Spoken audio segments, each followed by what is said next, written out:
Expired listings are one of the best motivated seller lead types because the seller at one point wanted to sell their property and tried to sell using a real estate agent, and for whatever reason, it didn't happen, which means there's a good chance they still want to sell. On this video, I'm going to show you why expireds are good leads to go after, the best strategies for contacting them, my proven script for cold calling them, and most importantly, how to find unlimited expired listings for free. But first, if you're new here, my name is Jerry Norton. I make millions of dollars a year wholesaling and flipping houses. And here on my YouTube channel, I show you how to do the same. So if you want to be a flipping genius like me and live your dream life, subscribe to my channel and watch my videos. When a homeowner hires a real estate agent to sell her home, they execute a listing agreement for a specified time frame, usually 6 months. If the property doesn't sell during that time and the seller doesn't renew the listing agreement, then it becomes an expired listing. Often in real estate, expired listings are used interchangeably with withdrawn or canceled, but technically withdrawn or canceled means that the homeowner canceled the listing contract with her agent before the contract's agreed upon expiration date. So whether you're referring to an expired, withdrawn, or canceled, the point is at one point it was listed for sale with an agent, it didn't sell, and now it's no longer listed for sale. And these are great leads because clearly they wanted to sell at one point, but it's important to understand the different possible reasons why it didn't sell. There are 3 reasons. The first reason, and I think the biggest reason, is due to an inexperienced agent. Some listing agents overpromise a high sale price to win the listing, and then it doesn't sell. Or they market the property poorly with bad pictures and a bad description, or they fail to get enough exposure, or they fail to highlight the features and benefits to potential buyers. More on bad agents in a minute. The second reason a property becomes expired is because the seller was unrealistic about the market value of her home and the property was overpriced and then it didn't sell. But I still think that is the agent's fault. A good agent should never take on a listing that is overpriced and won't sell and should know how to property value a property to know the right price to sell. A good agent should also know how to manage expectations with the seller in order to know when to do price reductions effectively so that the property will sell. For example, as of this recording, I have an on-market property under contract to purchase for $85,000 that is listed for $125,000. Think about that. The seller accepted $85,000, but it's listed for $125,000. Luckily, I still make low offers on overpriced homes, but most don't. Think of how much more activity the listing would get if the agent lowered the price to, let's say, $99,900. If it wasn't for me, that property would still be for sale or become an expired listing, even though the seller clearly wants to sell. That's just poor listing management by the agent. And here's the thing. Most people think agents are market experts. Most of my students are intimidated talking to agents. For the most part, agents are not market experts. Most agents are knuckleheads, and I can say that because I've been a licensed agent for almost 20 years and a licensed broker now for almost 15 years.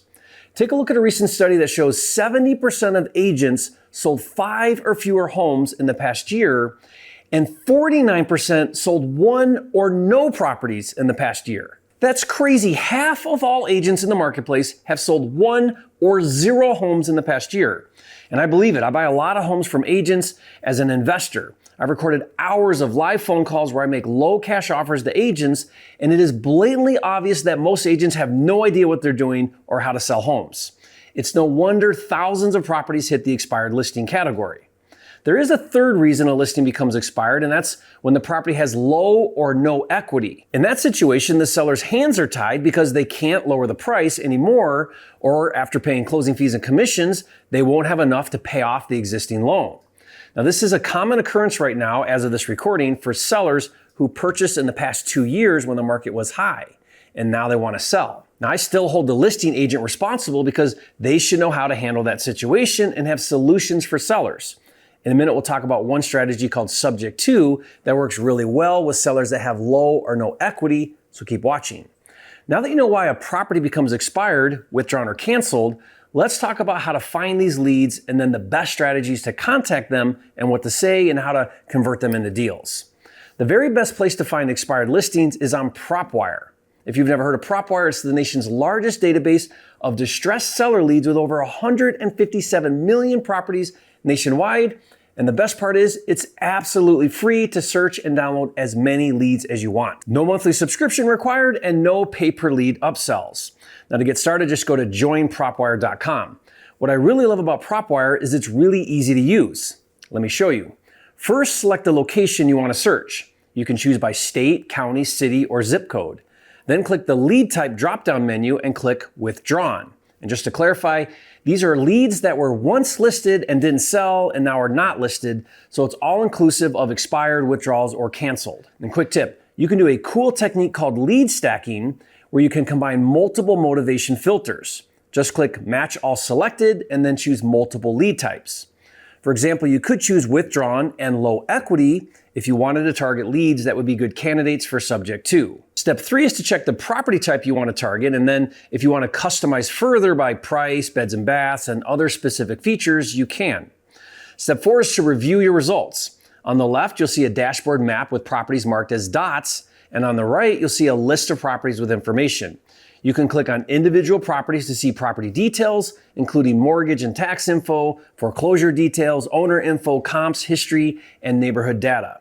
If you click on the History tab, you'll see the listing history. This is good info so you can see what happened and even who the agent was that represented the seller. Step 5 is to select properties individually by checking the box on each property, or you can just click the drop-down arrow to select the page of 250 or select all the results. Once you select properties, it puts them in what we call the tray. So step 6 is to open the tray. Click the green button with property selected to open the property tray. On the property tray, step 7 is to either skip trace the list at 10 cents per match to get the phone numbers, or you can download only the list for free as a CSV file. You can also save to a list that you can manage on your list dashboard. Just click the appropriate button and follow the instructions to get your list. And that's it. Again, just go to joinpropwire.com to start searching for expired listings now. And if you skip trace the list and you get the phone numbers, the next step is to start cold calling those leads, which I'll talk about in a minute. But first, another strategy if you don't want to call the sellers directly is to call the previous listing agent. Tell her you are an investor and interested in buying their home. If the agent didn't ruin his relationship with the seller, this may be a more effective way to get to the seller. The agent would call the seller and tell her that he has an investor interested in buying her home. Now we'll discuss different options to offer the seller in a minute, so keep watching. If you call the seller direct, you need to be prepared for a few things. First, take a moment and put yourself in the shoes of an expired lead.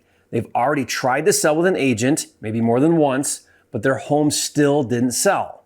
They're probably discouraged, frustrated, and thinking, why should I trust anyone, especially real estate agents? Having empathy for homeowners is the first step toward positioning yourself as their solution, which brings me to the second thing to be prepared for. Expired leads are very popular leads that new agents market to. More than likely, the seller has already been called by new agents who want a shot at relisting the property for the seller.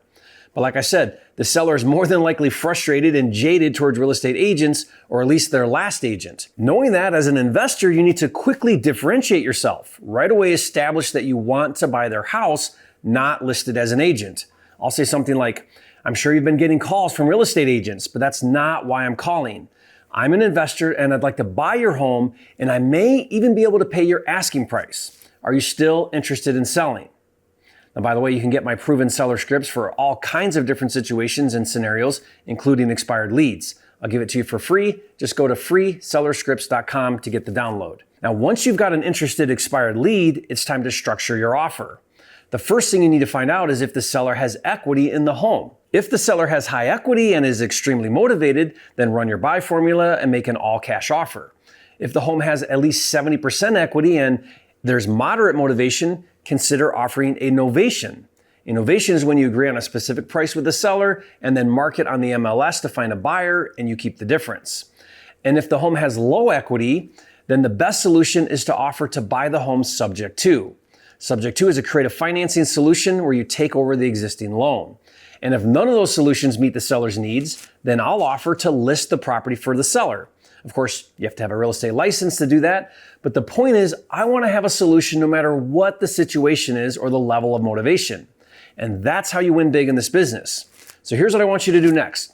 Watch a video where I break down the buy formula for low cash, novation, and creative financing so that you know when and how to calculate the right offer price with each seller lead that you get. Watch that video now, and remember, it's not about the money, it's about having the time and freedom to be, do, have, and give everything God has in store for you. That's what it's all about, and I'll see you on the next video.